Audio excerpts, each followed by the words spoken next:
يا أيها الذين آمنوا اذكروا نعمة الله عليكم إذ هم قوم أن يبسطوا إليكم أيديهم فكف أيديهم عنكم واتقوا الله وعلى الله فليتوكل المؤمنون۔ اے ایمان والو، اللہ کی نعمت کو یاد کرو جو تم پر ہے۔ جب قوم نے ارادہ کیا تھا کہ آپ کی طرف ہاتھ پھیلائیں، اللہ تعالیٰ نے ان کے ہاتھ تم سے روک لیے تھے۔ اللہ سے ڈرو، اللہ پر بھروسہ رکھتے ہیں ایمان والے۔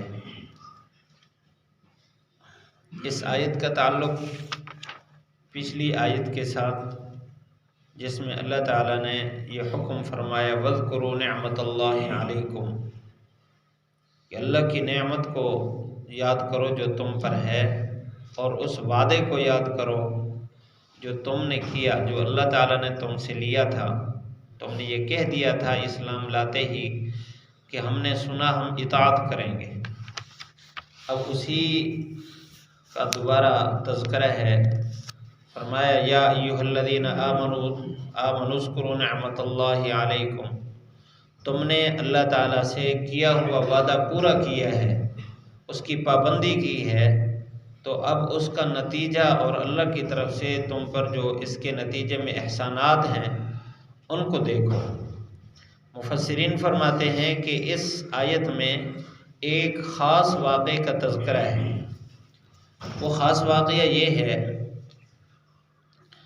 کہ اللہ تعالیٰ نے کئی سارے مقامات پر ایمان والوں کی حفاظت فرمائی ہے، صرف تقوی اور اللہ کے وعدے کو پورا کرنے کے نتیجے میں۔ تاریخ میں اس طرح کے واقعات تو بہت ہیں، مفسرین نے چند ایک ذکر فرمائے۔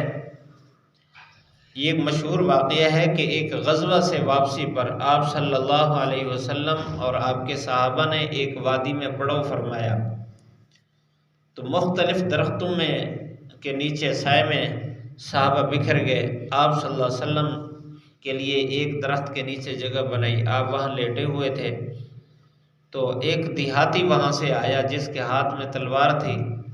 اس نے نیام سے تلوار نکالی اور آپ کے سر پر آ کر کھڑا ہو کر کہنے لگا من یمنعک منی، آپ کو مجھ سے کون بچا سکتا ہے؟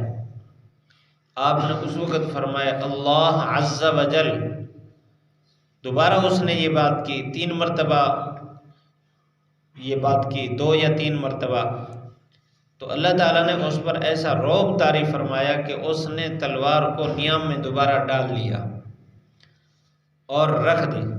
آپ صلی اللہ علیہ وسلم نے صحابہ کو بلایا تو اس وقت وہ پاس بیٹھا ہوا تھا، تو آپ نے سارا واقعہ سنایا، اور اس وقت یہ آیت نازل ہوئی۔ فرمایا تم پر اللہ تعالیٰ کا احسان ہے کہ جب قوم نے ہاتھ بڑھایا لیکن اللہ نے تم سے ان کے ہاتھ کو روک لیا۔ اور ایک واقعہ یہ بھی پیش آیا کہ کعب بن اشرف نے، جو یہودیوں کا سردار تھا، مدینہ منورہ سے باہر رہتا، آج بھی اس کا قلعہ مدینہ منورہ سے باہر موجود ہے، ویران ہوا پڑا ہے، تو اس نے حضور صلی اللہ علیہ وسلم کو بہانے سے بلوایا قتل کرنے کے ارادے سے، نعوذ باللہ، لیکن اللہ تعالیٰ نے ایسی حفاظت فرمائی کہ وہ بالکل نقصان نہ پہنچا سکا۔ اور ایک دفعہ حضور صلی اللہ علیہ وسلم یہ ابتدائی دور میں ہجرت کے بعد مدینہ منورہ میں جب یہودیوں کے ساتھ میثاق تھا اس بات پر کہ اگر کوئی باہر سے دشمن ہم پر چڑھائی کرے گا تو آپ ہمارا ساتھ دیں گے، ان کا ساتھ نہیں دیں گے، اگر تمہارا دشمن تمہارے اوپر حملہ کرے گا تو ہم تمہارا ساتھ دیں گے، ان کا ساتھ نہیں دیں گے۔ ایک دوسرے کے تعاون پر وعدہ لیا ہوا تھا۔ دوسری بات یہ تھی کہ اگر ہمارے بندے پر دیت آئے گی تو آپ ہمارا ساتھ دیں گے، تمہارے بندے پر اگر کوئی دیت آ گئی، قتل ہو گیا، تو ہم تمہارا ساتھ دیں گے اس کی دیت ادا کرنے میں۔ تو مسلمانوں کے ایک آدمی کے ساتھ سے قتل ہو گیا جس کی دیت لازم تھی۔ آپ صلی اللہ علیہ وسلم ان کے پاس گئے دیت وصول کرنے، تو انہوں نے ایک جگہ بٹھایا کہتے ہیں کہ ہم ابھی اپنی ترتیب بنا کر آپ کو دے دیتے ہیں۔ تو انہوں نے ایک آدمی کو اوپر چڑھایا مکان پر اور اس کے ہاتھ میں پتھر دیا کہ اوپر سے چھوڑیں گے تو خاتمہ ہو جائے گا۔ ان کا یہ برا نظریہ تھا، یہ بنو نذیر یہودی تھے۔ اللہ تعالیٰ نے وحی کے ذریعے بتا دیا کہ ان کا برا پروگرام ہے، آپ یہاں سے آپ تشریف لے جائیں۔ آپ صلی اللہ علیہ وسلم جلدی جلدی اٹھ کر مدینہ منورہ واپس آ گئے۔ اللہ تعالیٰ نے یہ آیت نازل فرمائی۔ اس کے علاوہ اور بھی واقعات مفسرین نے ذکر فرمائے۔ علامہ آلوسی رحمۃ اللہ علیہ نے، اسی طرح علامہ ابن کثیر رحمۃ اللہ علیہ نے تفسیر ابن کثیر میں۔ تو اس سب کا نتیجہ یہ ہے، ابتداً تو یہ تذکرہ ہے کہ اللہ کی اس نعمت کو یاد کرو جو تم پر ہے۔ جب قوم نے ارادہ کیا تمہاری طرف ہاتھ بڑھانے کا، اللہ نے ان کے ہاتھ تم سے روک دیے، اور آگے فرمایا اللہ سے ڈرو، اور ایمان والے اللہ پر ہی بھروسہ کرتے ہیں۔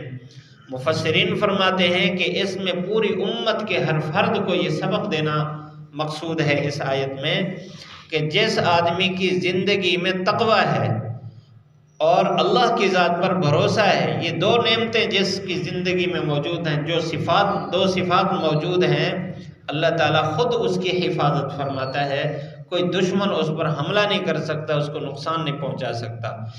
تقویٰ کہتے ہیں اللہ کی ذات پر پورا یقین، یعنی عقیدے کی درستگی، اور اس کے بعد ہر حرام کام سے، ہر مشتبہ کام سے، شک والے کام سے اپنے آپ کو روک کے رکھنا اور اللہ کے احکام پر پوری طرح عمل کرنا، یہ تقویٰ ہے۔